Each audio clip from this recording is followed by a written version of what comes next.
Rumours that Meghan Markle slapped Charlotte are being repeated. Meghan tried to chastise little Charlotte at the funeral, shushing her after little George picked on her.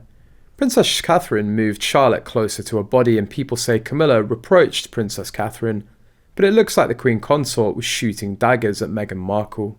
Then with the walkabout at the funeral, Princess Catherine came out looking ready to fight, and Meghan Markle was put at the end, away from her. That's also why they left Harry and flew to Sandringham alone. They didn't want such a substantial moment of grief watched over and recorded by a traitor. Then they put her in the car with Princess Sophie, and Meghan Markle clung to the door, shooting poor me doe-eyed looks, because Mrs. Wessex would drag her ass if she got out of line.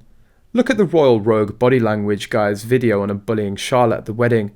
He goes frame by frame, Meg smiling at Jessica Mulroney's kids walking down the aisle, and as soon as she sees Charlotte, her smile drops. Meghan Markle is a bully, you know it, the whole world knows it, and she knows it as well.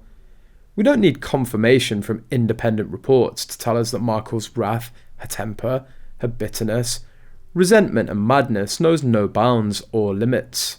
When it comes to bullying, Meghan Markle is extremely well versed. As well as being an adept, experienced expert, she's sharp and skillful, savvy, slick and skilled, a professional and practiced big league crackerjack, who very often brings the vulnerable around her to tears with a fever, furore and frenzy. Many of us have seen through her, including investigative journalist and author Tom Bower.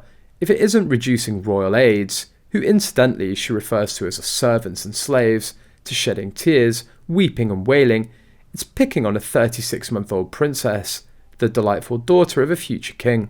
This browbeating bully picked on 3-year-old Princess Charlotte, causing her mother, the Duchess of Cambridge, to burst into tears at a bridesmaid's fitting.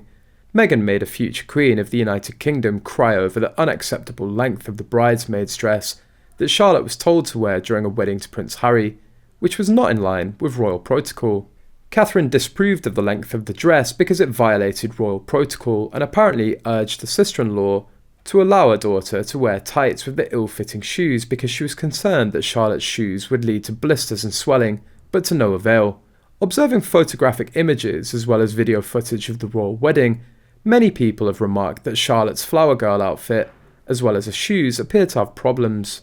In Tom Bower's book, he also states that Meghan Markle compared and measured Charlotte adversely to Isabel Mulroney, the daughter of her best friend Jessica Mulroney, at a dress fitting before her nuptials to Prince Harry, who also incidentally happened to be a flower girl at the wedding, further exacerbating and inflaming tensions between her and Catherine, who was too fatigued to cope with Markle's reluctance and unwillingness to compromise. And of course, Markle's antics and shenanigans cannot be concealed and hidden for too long, and it was inevitable, therefore, that they would soon come to the attention of her grandmother-in-law-to-be, hardly surprising why the Queen gave that woman a nasty look at her own wedding.